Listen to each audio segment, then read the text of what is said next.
2 दिवसांपूर्वी जन्म झालेल्या बाळाला म्हणजेच अर्भकाला पळवण्याच्या उद्देशाने धाराशिव हॉस्पिटलमध्ये फिरताना पकडण्यात आले। संतोष प्रभाकर सातपुते वय 53 राहणार लोणार गल्ली उत्तर सदर बाजार असे गुन्हा दाखल झालेल्या व्यक्तीचे नाव आहे। ही घटना 22 एप्रिल रोजी रात्री 2:30 वाजण्याच्या सुमारास घडली। याबाबत लक्ष्मीबाई गणेश हजारीवाले वय 38 राहणार उत्तर सदर बाजार लोधी गल्ली यांनी सदर बाजार पोलीस ठाण्यात फिर्याद दिली आहे। याबाबत अधिक माहिती अशी, फिर्यादी लक्ष्मीबाई हजारीवाले यांच्या मुलीला प्रसूतीकडे आल्याने त्यांना 20 एप्रिल रोजी धाराशिव हॉस्पिटलमध्ये दाखल करण्यात आले। त्यांनी 22 एप्रिल रोजी रात्री 1च्या सुमारास एका मुलीला जन्म दिला। वॉर्डमध्ये त्यांना दाखल करण्यात आले होते। त्यांच्या जवळ बाळ होते। दरम्यान रात्री 2:30च्या सुमारास आरोपी हा त्या वॉर्डात आला आणि तो तिथे रेंगाळत होता। तो बाळाला उचलण्याचा प्रयत्न करत असताना बाळाच्या आईला जाग आली, तेव्हा तिने जोरात आरडाओरड सुरू केली। यानंतर हा प्रकार उघडकीस आला। अशा आशयाची फिर्याद हजारीवाले यांनी दिली आहे। या फिर्यादीवरून संतोष सातपुते याच्यावर गुन्हा दाखल करण्यात आला आहे। दरम्यान सातपुते हा खडी क्रशर कंपनीत असून तो मागील काही दिवसांपासून मानसिक तणावातून जात आहे। शिवाय त्याने घटनेच्या वेळेस नशेत असल्याची माहिती पोलीस सूत्रांनी दिली। या घटनेचा तपास police head constable Rahul Manohar करत आहेत।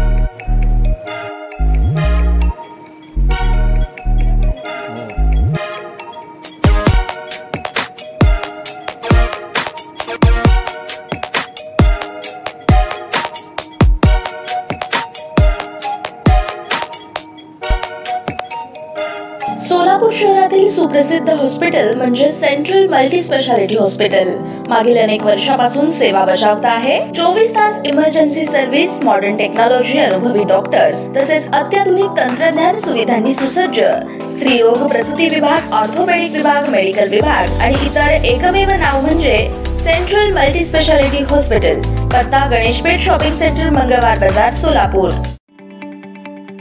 ताज्या बातम्या पाहण्यासाठी प्राईम महाराष्ट्र न्यूज चॅनलला सबस्क्राइब करा।